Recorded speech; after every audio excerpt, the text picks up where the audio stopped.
Alrighty. Hello, everyone. Good afternoon, good evening, good late morning, depending on what time zone you're in. My name is Erin Aoyama. I am the Programs and Research Fellow at Minidoka National Historic Site for this summer, and I'm one of the members of the planning committee of Tadaima, a community virtual pilgrimage. So welcome to this session where we will be talking about the legacy of Minoru Yasui. So before we get going and before I have our wonderful panelists introduce themselves, I just want to take a moment sort of modeling off of what our book club has been doing through the Minidoka Pilgrimage Planning Committee and some conversations we've been having to acknowledge the land that we're on, because as you know, one of the main purposes of Tadaima and this pilgrimage itself is to think about histories and bring to light histories and share stories that are often covered over and erased. So along that same line, I just want to acknowledge that we are all situated on occupied Indigenous land. The four of us are in different places, so I'll speak only for myself here. I live in Providence, Rhode Island, so I am on the traditional homelands of the Narragansett and Wampanoag peoples.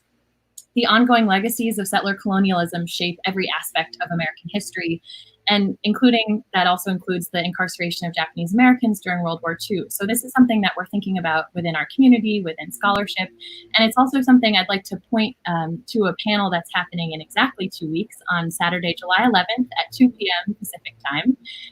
That is called Japanese American Incarceration on Indigenous Land. So this is a panel presented by Japanese American Memorial Pilgrimages, JAMP, in partnership with Densho.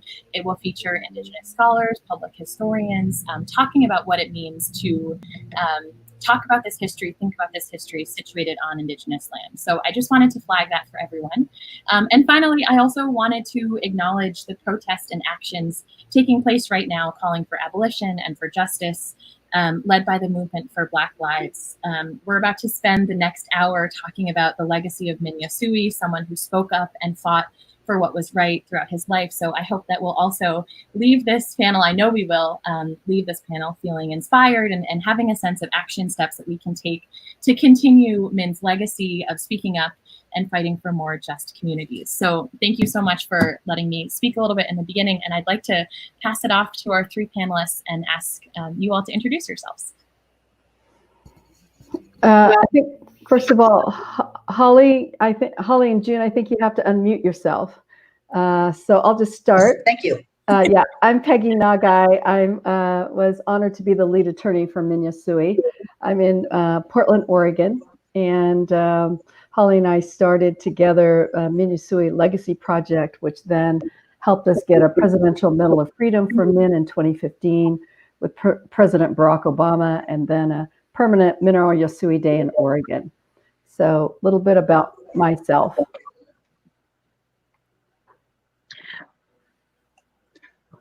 Let me go on then. I'm June Schumann. I got involved in the Min Yasui project when Peggy contacted me to help work on the medal campaign back in 2014, I think. And I functioned as the project coordinator. We were very successful, and so I have continued being a community volunteer on the Min Yasui project to explore what would be an appropriate follow-up to the awarding of the Presidential Medal of Freedom for Min Yasui. Okay, I'm Holly Yasui. I like your introduction, Erin, so I'd like to note that I'm in San Miguel de Allende, Mexico. This is Otomi in Chichimeca land. My pronouns are she and her, and I am the daughter of Min Yasui and the director of the film. As Peggy mentioned, she and I initiated the Min Yasui Tribute Project, is what we called it at the beginning, because it was to culminate with the 100th anniversary of the birth of Min Yasui in 2016. But thanks to Peggy and June, the project is continuing. It's now a legacy project, and we hope it will continue forever. Wonderful. Thank you so much for introducing yourselves. I'd like to remind our audiences, please put any questions you might have or things you'd like for us to discuss in the chat on YouTube, and we'll see those and respond to those questions. I think since we're thinking about the film, in addition to thinking about Min's legacy, Holly, maybe you could start by talking about why it was important for you to make this film and what that process was like. What kinds of challenges were there in telling a story that's, you know, so close to your own life and about your own family? What kind of research did you do? Just why did you do this? Oh, I actually prepared a little statement, so can I go ahead and read that first? Yeah, and I will try to answer your question. Kind of based on what June had suggested, but I will answer your question. The film is structured in 3 parts. I hope everybody has seen it. Is that a correct assumption that everybody has watched the film? Everybody who's in this chat has seen the film? Well, I'll assume that you have. Yeah. Okay, the film is structured into 3 parts, much like the lives of the Issei and the Nisei, pre-war and post-war, with World War II as the dark divide that so deeply impacted each person, each family, and our whole community. My starting point in making the film was a trove of family photos saved for nearly a century by my auntie Yuka, whom you know from the film if you've seen it. I'm grateful that I was able to interview and preserve her stories, those of my Uncle Homer. They're the only 2 survivors of the Nisei generation of our family today. Much of the narration of the film about the war years came from my dad's speeches and interviews in the 1980s, when he traveled all over the country on behalf of redress. He was an exceptional orator and a passionate speaker with his encyclopedic knowledge of historical facts and personal experiences. I'm also deeply grateful to Peggy, who carries on that tradition. Her interviews bridge the divide between the wartime and post-war work of Min Yasui and beyond. I hope that my film has conveyed his unique place in history as the first person to purposely challenge the racist regulations imposed upon all persons of Japanese ancestry during the war. Trained as an attorney, his action was grounded by a thorough understanding of and belief in the principles of democracy and justice embodied in the U.S. Constitution. He lost his case at the U.S. Supreme Court. It was also important to me to show how he continued to fight for and defend the civil rights of all people all his life. He was an exemplary citizen who not only rose to the occasion, but also worked day in and day out for the betterment of his community and country. He worked on behalf of all people of color. The pre-civil rights era, is in the 40s and 50s, as well as during that tumultuous time in the 60s and 70s, advocating and advancing cross-cultural solidarity before it was known as such. I was also fortunate to be able to interview several people who worked for my dad. June Burke, who as a teenager was one of the first of many young people that he mentored, and members of his staff at the Denver Commission on Community Relations, Linda Tolliver and Betty Salazar. It was particularly moving to me to discover how Betty has passed on the commitment to community activism to her children and grandchildren. They're an amazing and inspiring Latino family that carries on the legacy of Min Yasui in Denver. Brenda Vasquez with the Min Yasui Community Volunteer Award, and Chad Jimenez with the Min Yasui Inn of Court. The last scene of the film contains a message I hope the audience will leave with. Min Yasui saying, when you suppress or oppress any group of people, you are really derogating the rights of all people.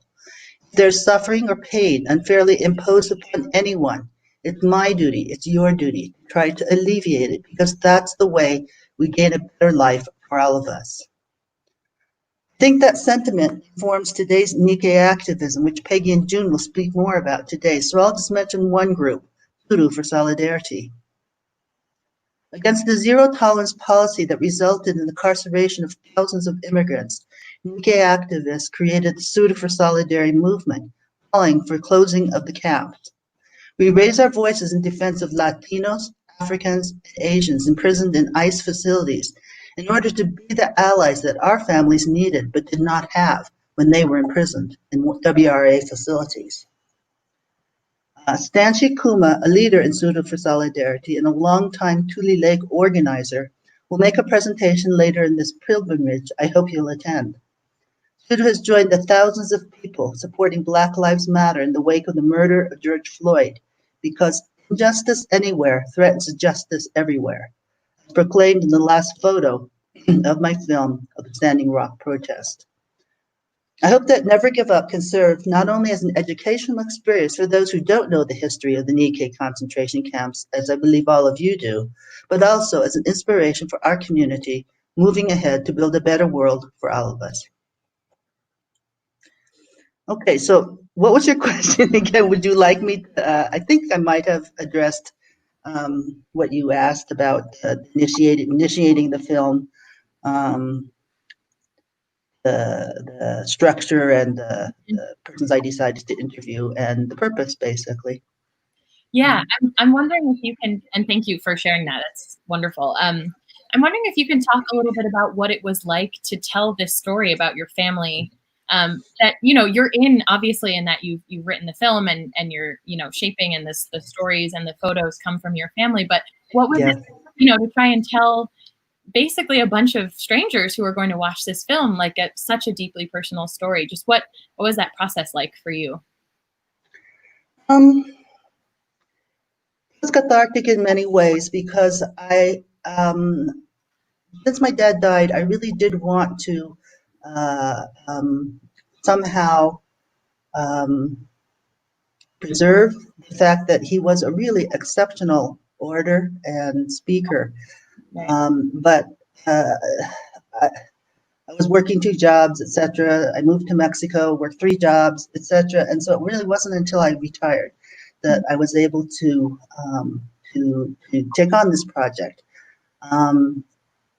It is something, as I say, that I've wanted to do for a long time. I did write a play in my spare time in the 90s while I was in Seattle.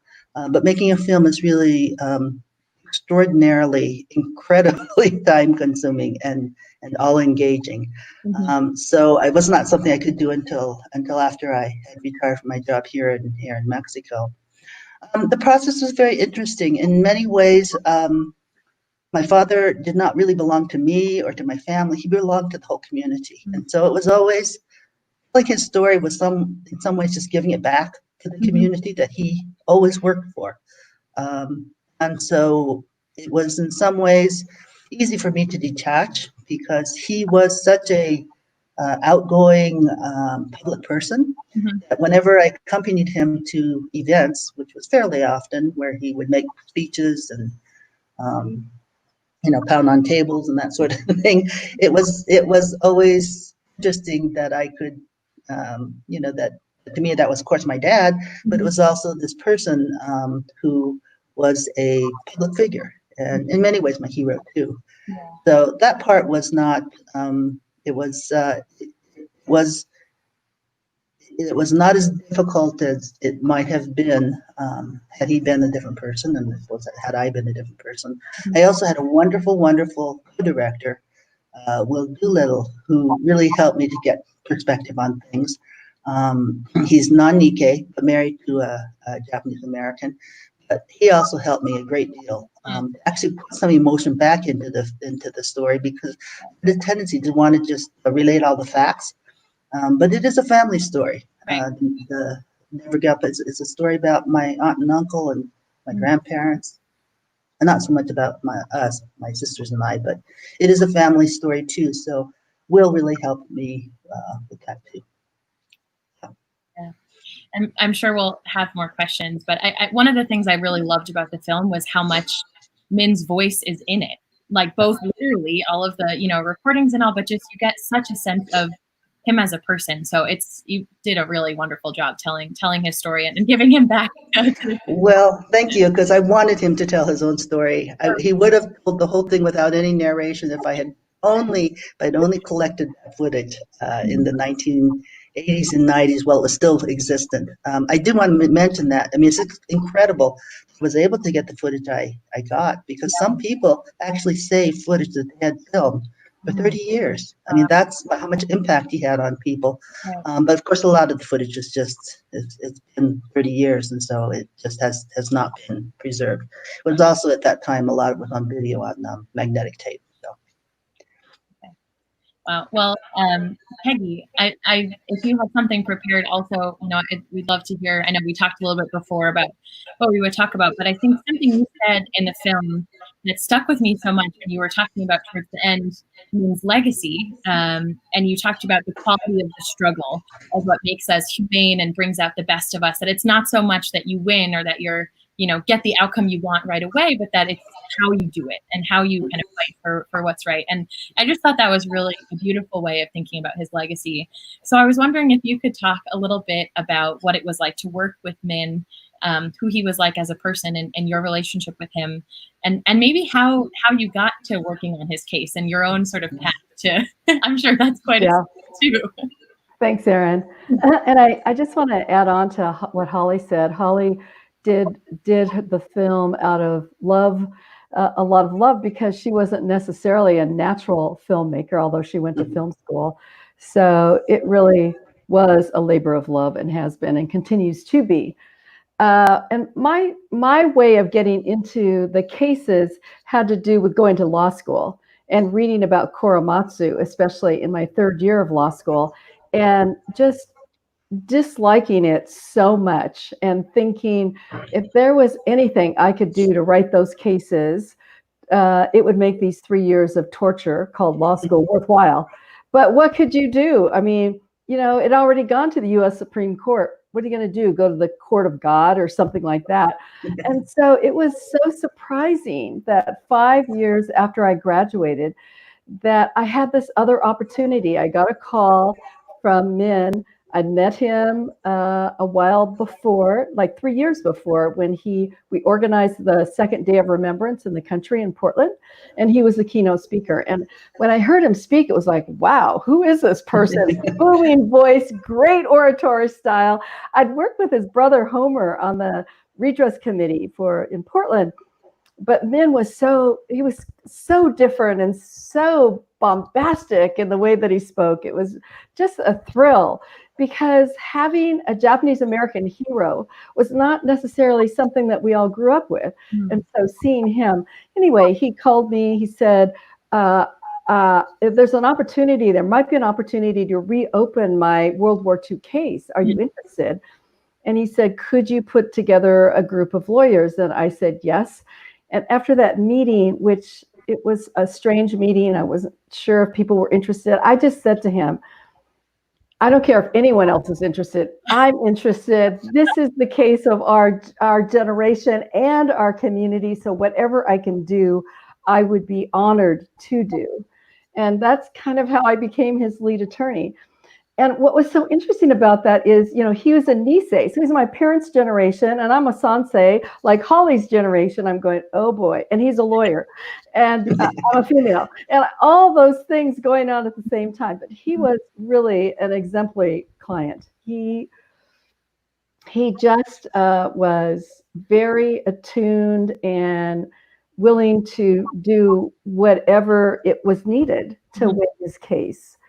So you never know what's going to happen. I had no clue that 5 years out of law school, I would have this opportunity, like the opportunity of a lifetime. And little did I realize back then in whenever that was, 1982, yeah, that it would be going on still today, that one form or another of what we did then would be happening today.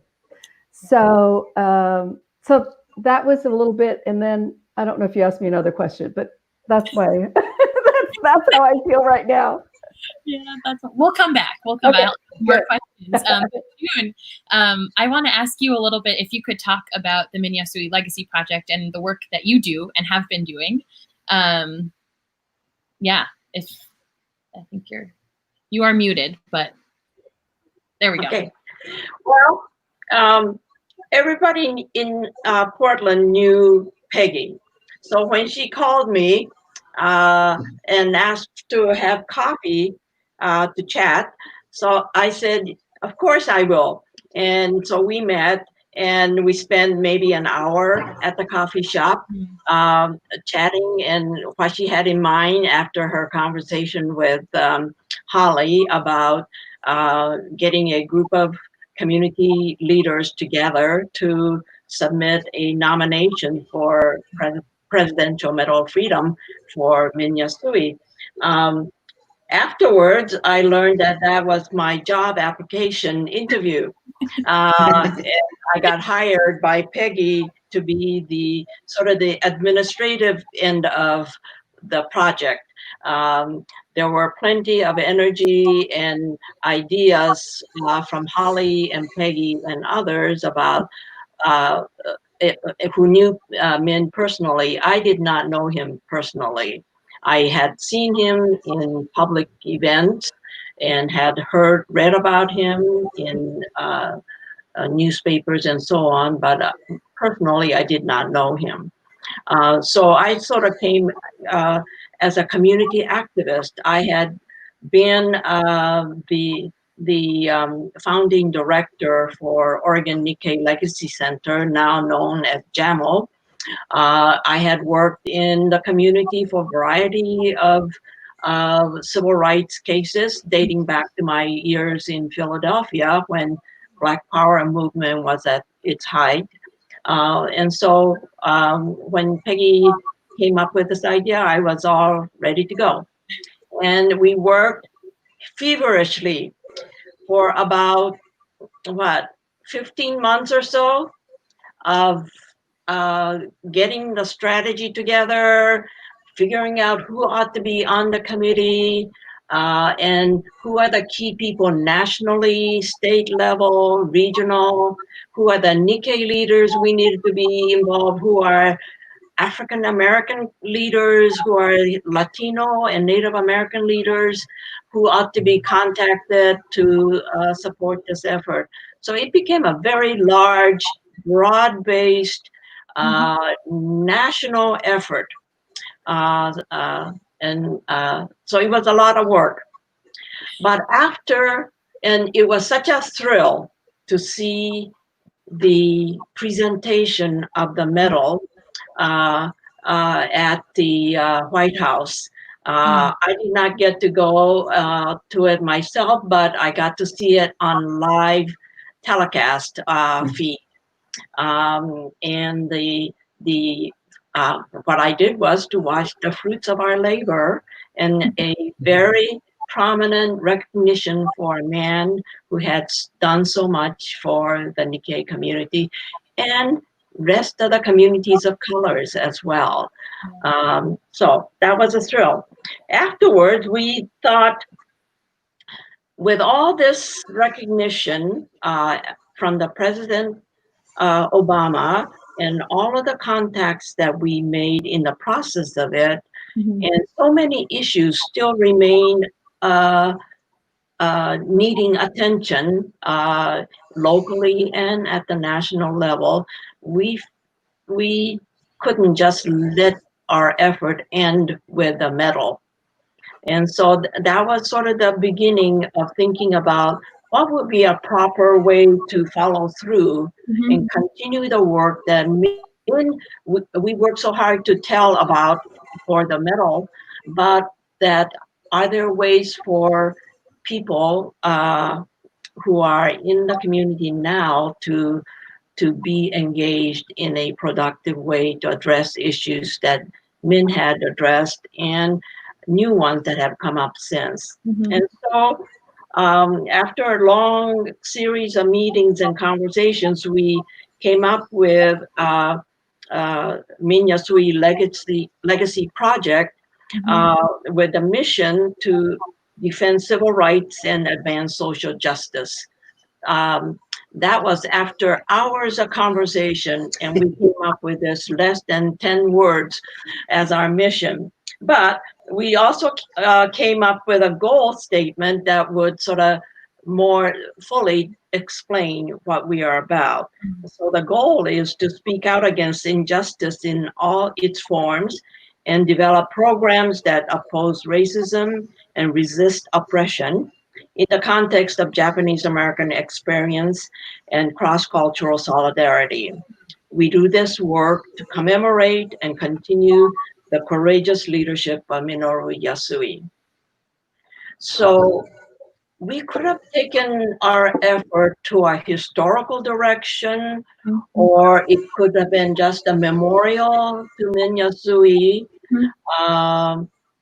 or many other directions. But it was really important for those of us who sat around the tables to talk about what we needed to do as a follow-up, was that it needed to be about social justice.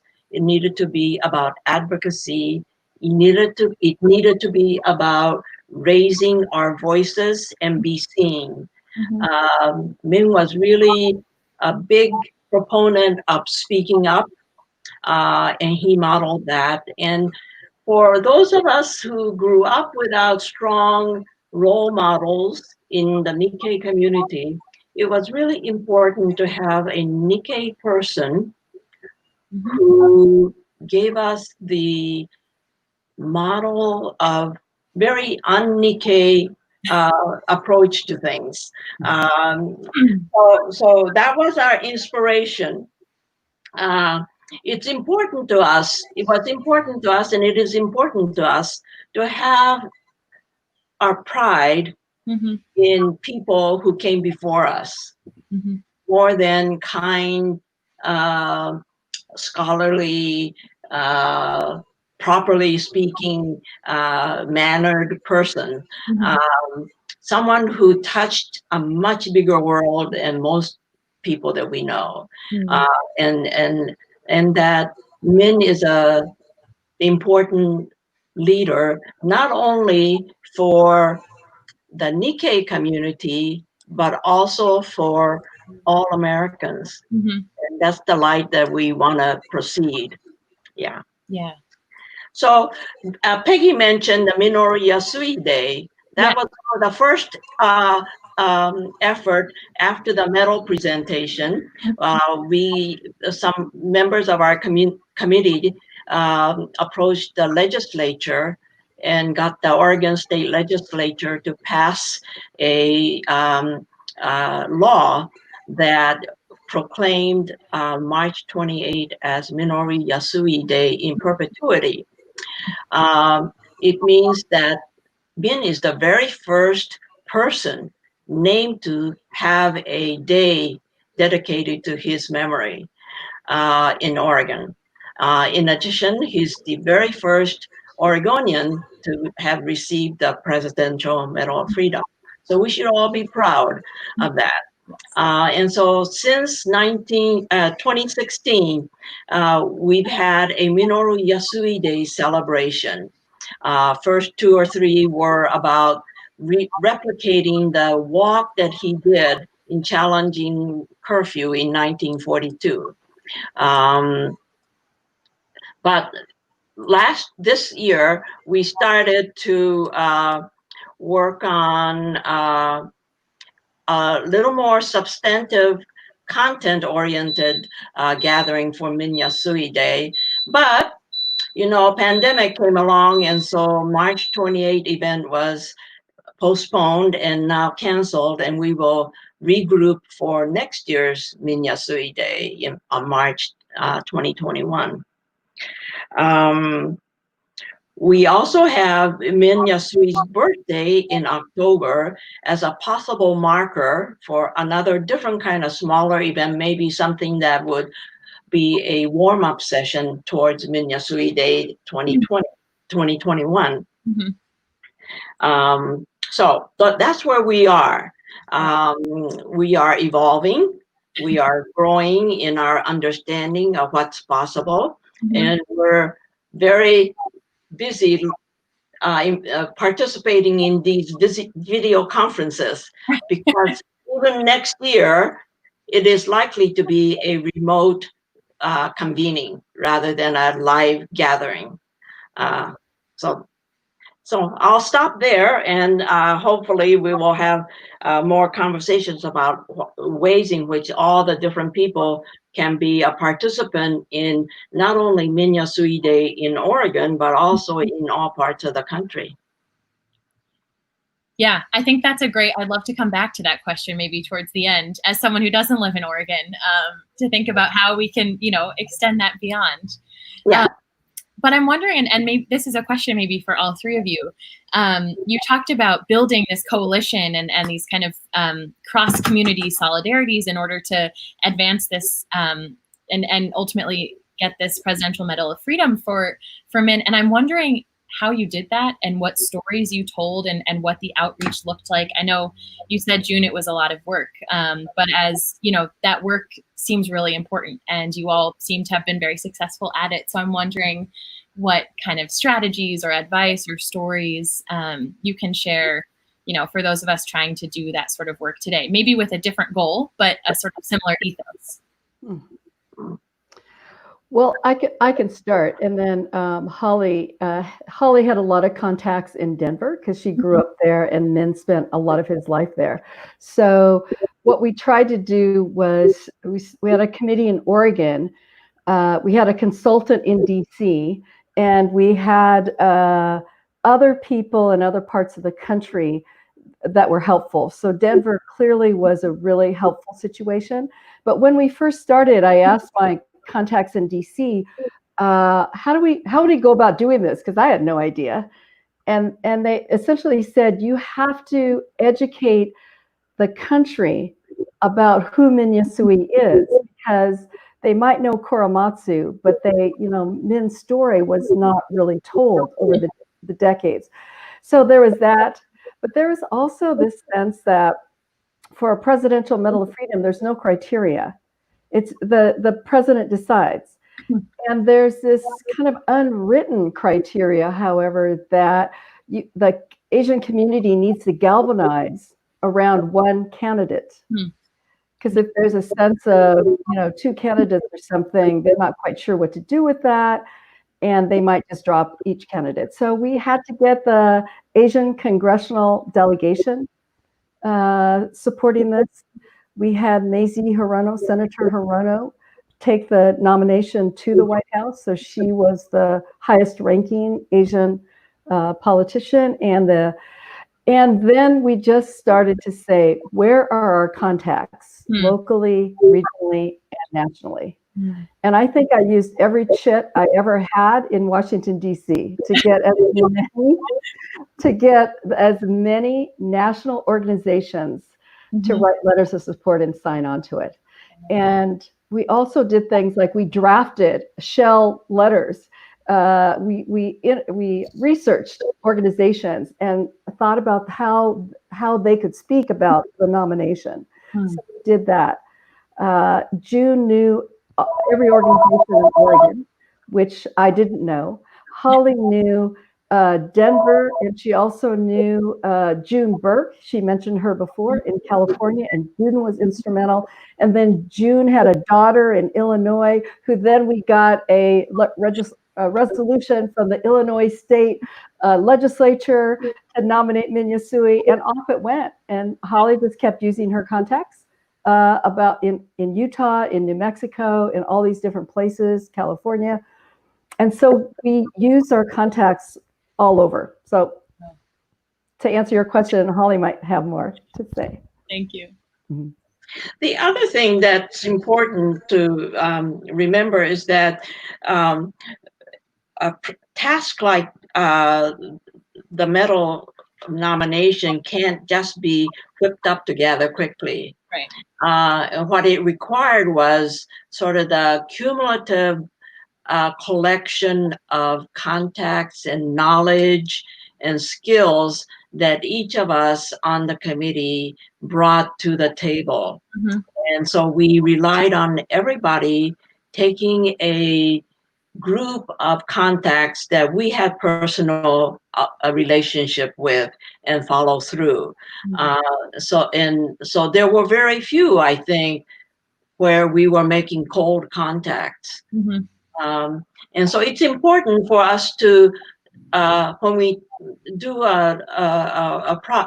undertake a project of importance, that we make sure we know where we've been and what we can call on to help us do this. We can't ignore our collective life experiences. Those are important part of an important undertaking. That's why it's important to have pilgrimages like what you're doing all summer this year, because everybody who's attending, they are accumulating a bit more understanding, knowledge, and making contacts with people they have not known before. And who knows, some of those contacts are going to be really important sometime in the future. Yeah. Yeah, so it's important to pay attention when we attend these things. It's true. It's an active community building. Yeah. I'd like to mention that Min Yasui himself was one of the things he really excelled at was networking.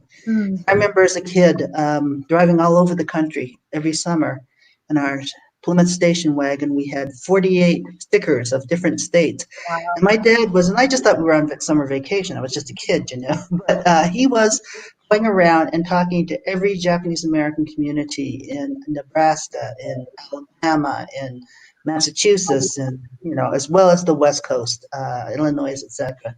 So I think that was also the fact that we did this project in 2015, and many of his contacts were already passed on, but some people were still around. In particular, I want to mention in Denver that, and from a very early period, my dad was involved. He helped to found the Urban League in Denver, which of course is a African American organization, an organization called Latin American Research and Service Agency. The name was La Raza, but it's not the La Raza, a very radical one. It was an organization that later changed its name. Also, Denver Native American United. He was himself very much involved with a lot of community organizations, different groups, Catholic groups, Jewish groups, Buddhist groups as well. And then also, there were still people around in New Mexico, Albuquerque, New Mexico, who had worked with him during the redress period. Salt Lake City, Chicago, Yoshino, who was very young at the time, but is still around working on ACL projects there.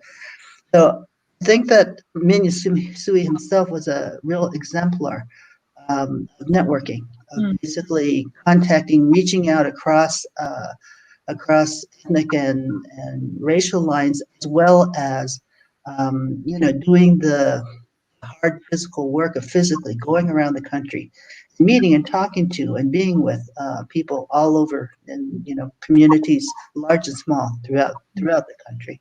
And that's sort of what we replicated in this kind of smaller way. But as June said, I agree too. It's really important that all these projects that we've done, like my film, Peggy says, you have to tell them how you made the film and you weren't really a filmmaker. I had people who really helped. I had a wonderful co-director that Peggy actually introduced me to. I had a great composer, Soji Kameda, who did the music, Janice Tanaka, who also did shoots. So all of our work, the important part of the collaboration in our work is almost as important as the work itself, because it is by teaming up and working with other people that we can really accomplish much more than any individual can. But as a community, we are and can be strong and stronger. And let me just add that George Takei. Oh, George, of course, I forgot to mention George. I should tell that little story because people might be interested to know that George Takei was a young actor in Star Trek when he went to Japan with Min Yasui in 1970. Wow. And here's this, 50-plus old guy and young George Takei, and they were roommates at Sophia University. They had a summer course in Japan, and they became really, really good friends. And I know they went out. My mother and us kids were not there. They went out drinking, carousing. So George, when I kind of hesitant to ask him when I was tasked with getting a narrator for the film, and I don't remember if you was Peggy, but he says, "Well, we'll ask George Takei." And so I wrote him this letter and kind of hesitant. I never met him personally, and he said, I would move heaven and earth to pay homage, to pay tribute to Min Yasui, because he was such an important influence in George's life as an activist, but also as a friend. So yeah, George is a really important. I can't believe I forgot to mention that, but he was really an incredibly important collaborator in that project. And the other thing I want to say, along with George, who wrote a letter of support for the nomination, is that we got letters of support from the African American, Latino, Native American, Jewish community. And I think we did the Presidential Medal of Freedom campaign like in the spirit of Min's life, grassroots, a lot of contacts, a lot of networking, and bringing it all together. So I'm really happy about the way that it came about and the way that we did it, as well as definitely happy about the outcome. The process, yeah. Right. Well, I want to add to Peggy and Holly's comments about the broad range of people that were involved. When Peggy mentions her contact in Washington, D.C.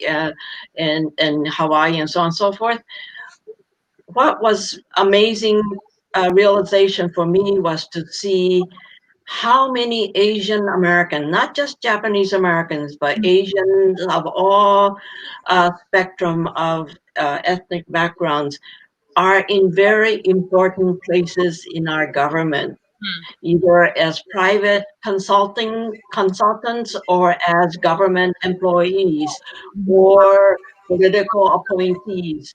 And Peggy in particular was really instrumental in sort of drawing on those people, where they are, and finding out how they can guide us, and giving us tips when we were not sure how we're going to get to where we wanted to be. And so that was another source of great sense of pride for me, in that there were all these people in very responsible positions all across the country, at the head of our government, capital, and so on and so forth. So that really was an eye opener for me. So we didn't have to think of ourselves as isolated, small group of people trying to appeal to the white leadership. Right. Right. That's important.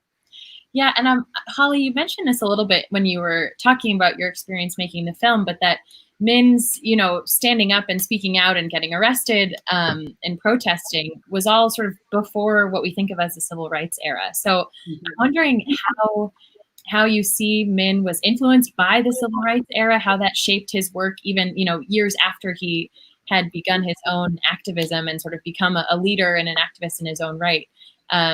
How was he sort of shaped and his work shaped by the civil rights movement? By the time the civil rights movement got into full steam, my father was a mature adult. He was in his, that would be like the 60s, so he would have been in his 50s. He was the executive director of the Commission on Community Relations, and he was in fact involved with keeping the temperatures down in manifestations in what's the word? I'm sorry, that's a word in Spanish. In riots and activities that were going on in Denver, and in fact, some people have credited him with the fact that there were not big blowups in Colorado, which has a very large population of Latinos, and about the country's average of African Americans. Whereas, of course, in many other cities, there was a lot of protest activity. And I do remember my dad going out every night. Not only did he work in the office during the day, but he'd go out at night to attend community meetings. He was, in many ways, interestingly enough, part of the establishment because he worked for the city and county of Denver. He was a government official. He was also an ex-con, which he always liked to remind people. He had, he spent his 9 months in jail, and was actually convicted of. It was actually a misdemeanor, but he was a ex-con. So I think that. That was more of a continuation or of extension of the work that he really had already started in the 50s. So the 60s for him were somewhat of a culmination, and he was an older man by then. He was a person, and he was part of the establishment. Before that, he was a self-employed attorney. But starting in the early 1960s, my mother insisted that he get a real job, because when he was a self-employed attorney, he never made any money, because nobody had money, because all the Japanese Americans, of course, had been, had everything taken away from him, and his other clients were Black and Latino people who didn't have any money. But they gave us things. They gave us comic books and produce from their farms, big turkey we had one year. But at any rate, so my father had already been, involved with, with that sort of, he was already involved in that way with civil rights. So by the time that he was, involved in the civil rights movement in the 60s, was from a different perspective than as a young man. Of course, when he was in his 20s, he was on the other side. He was, of course, challenging the U.S. government at that time. And by the time he was in his 50s, he was actually a city official. But I do think that his work helped to keep the lid on Denver. The unrest that happened all throughout the country had a lot to do with him and his staff. Likewise, he had this incredible staff, very diverse. African American, Latino, Native American women. And I think that the fact that his staff also went out there, they went out to the meetings at night. They weren't, just sitting in their office talking about justice and the demands that people were making. They went out to the meetings at night. One night he actually came back with a cut on his head because somebody threw a rock at him or something. Yeah. So they were actually out there, participating in the activities of the civil rights movement. And Erin, can I add that when Yasui was the first Japanese American member of the Oregon State Bar, and he was 25 at the time of the curfew. So if you can imagine yourself being 25 years old, the only Japanese American member of a bar association, and you decide, I'm going to be my own test case because I believe in this country and the court system and the Constitution and justice so much. Yeah. I'm such a patriot that my rights will be vindicated. And I've asked this question of audiences through the decades, especially lawyer audiences. Would you have the guts and the courage to do that, to test the constitutionality, to believe in the court system that much that you would intentionally violate a law and get yourself arrested? And in many audiences, there would be one person, usually a white male in the back of the room, saying, I would do that. Okay, yeah, sure. All right. But really, I don't know if I would have done that. So talk about an act of selfless heroism.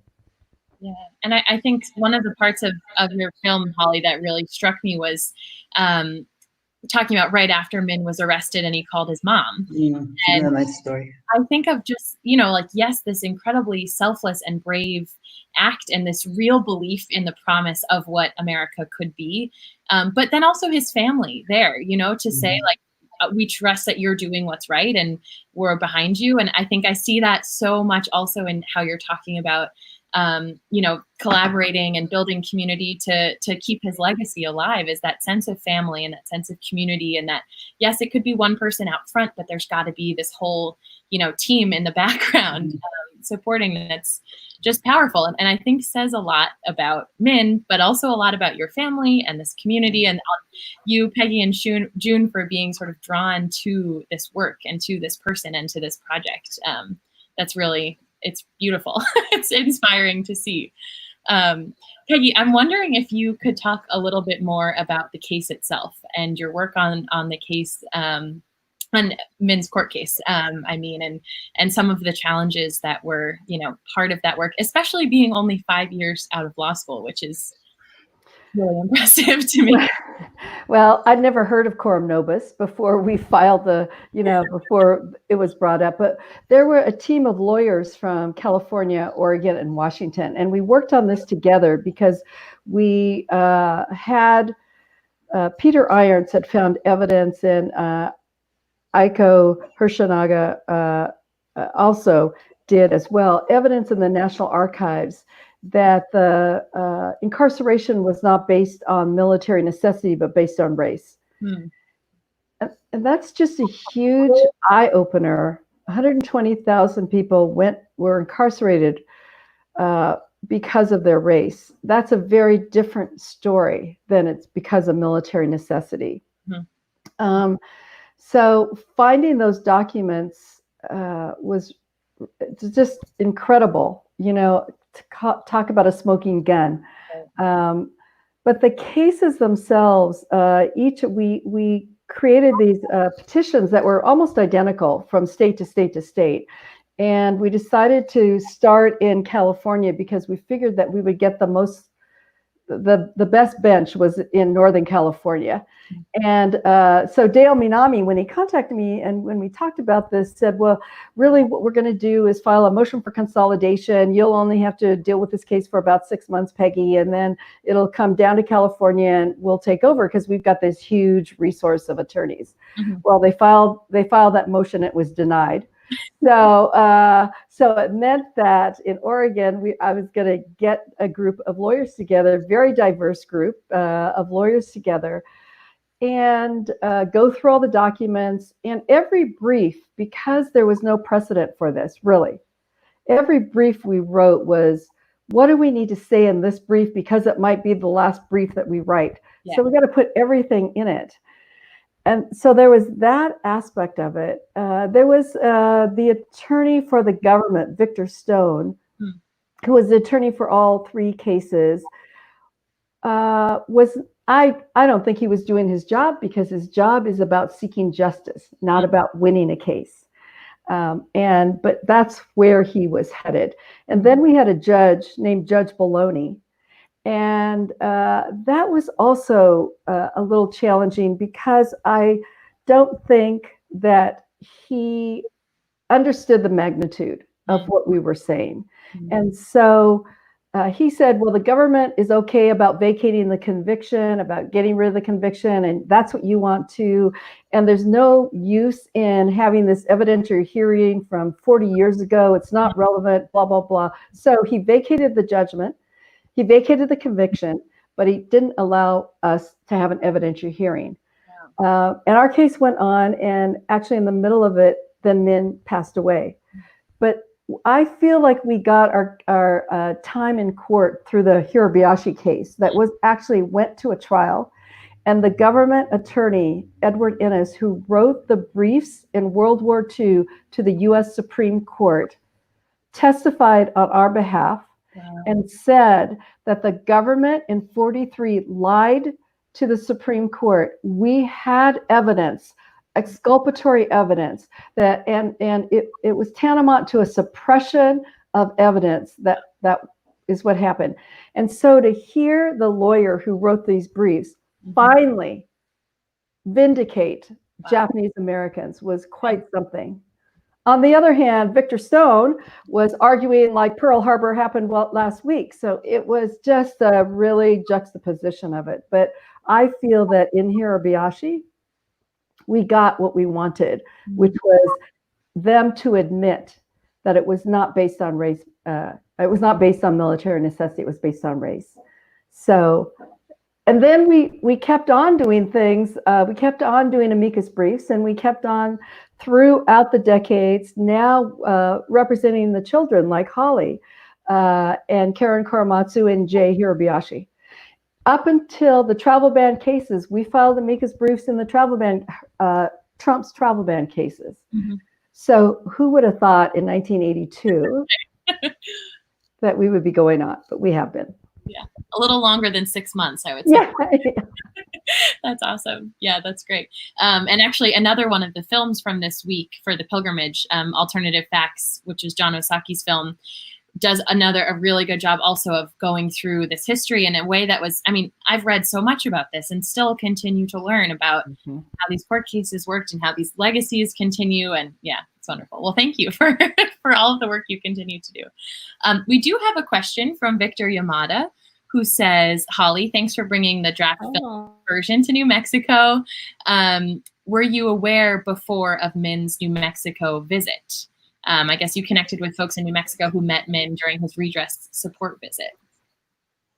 I knew because Nikki Lewis told me about the Day of Remembrance event that was some years ago, and I'm blanking on his name, Randy Shibata, who was with the JCL, New Mexico JCL, made an incredible presentation about how Min Yasui went to one of their events. And Peter Dominici, who's an extremely conservative Republican senator at that time, was at that same event, and how Min Yasui made this speech that just blew everybody away, frankly. And Pete Dominici took his speech he had written out, and he just put it aside and said, Min, after hearing what you have to say, your love for the United States, what happened to your family, he says, I'm with you. I will support redress. Wow. And so I really think, and Randy said that was really a turning point in the whole redress movement, because Dominici was a very important Republican senator, and to pass Congress, you have to have bipartisan support. Right. And it is extraordinary, and that's another example of the kind of networking and collaboration that's necessary, because Japanese Americans is just a small percentage of the whole population. We did have Inouye and FARC, and what's the other one in California? We had some Nikkei legislators, but that wasn't enough. It was really the fact that many other legislators came over to our side. So the answer to your question, Victor, is I knew not at the time. That time when my dad was running around doing redress, I was up at University of Wisconsin doing Marxism, and so we were not on the same wavelength exactly. My father and I we kept in touch. He sent me these itineraries every week that said where he was going, like hundreds of different places. I really just couldn't keep up. I mean, not even with a letter. I know he was in New Mexico. I don't remember. He didn't tell me about that particular event in New Mexico, but Nikki told me. And I was very, very grateful to get a video of Randy Shibata, who unfortunately died only a couple years after he made that speech. So I am aware of the fact that he traveled a lot in his tri-state area. He was the district governor of ACL. He traveled a lot to New Mexico, the states, New Mexico, Arizona, Colorado, Utah, Wyoming. But that particular visit, I learned about that from Randy, basically. Yeah, and I know we're almost at time, and I want to ask one question of my own before we end. But we have a question from David Fuji about campaigns for the Medal of Freedom. If you would have had to deal with our current one. Well, I know we intentionally said that we need to get this done in 2015. And we set about doing that so we would ensure that we would get it done in 2015. And that may be the answer to the question. Right. It's a hypothetical that we don't have to, yeah. That's great. Well, thank you all so much. I do want to just, ask about next steps, the work that you all are continuing to do. But those of us, as we talked about June, when you were sharing about Min Yasui Day, what can we be doing to continue in ways, however small, Min's legacy, especially right now. And it seems like there are so many ways that so many places that we need to speak up and help and do the kind of work that you all have done and are continuing to do. What advice or steps are you taking?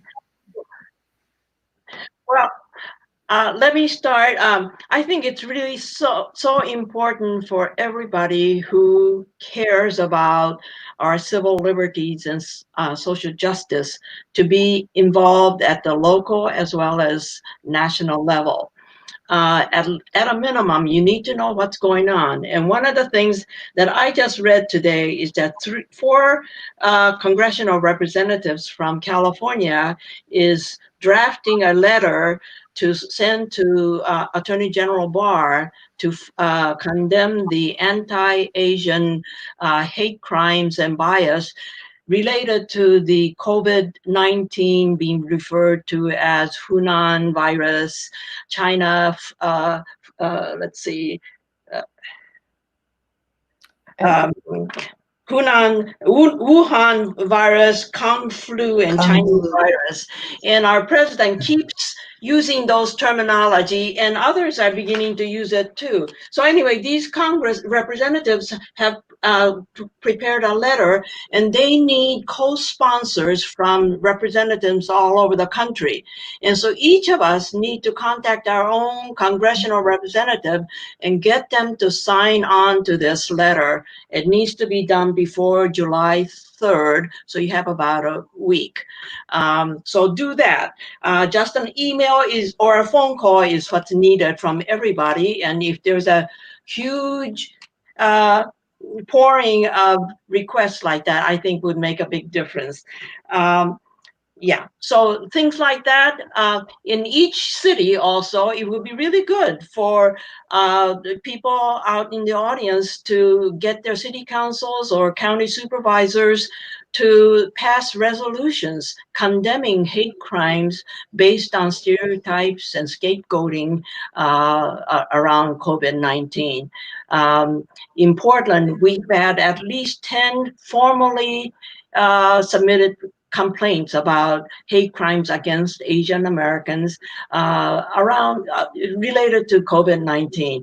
And there are high school students who are being attacked verbally and otherwise around the same thing. So it's pretty widespread. So we should all get on that.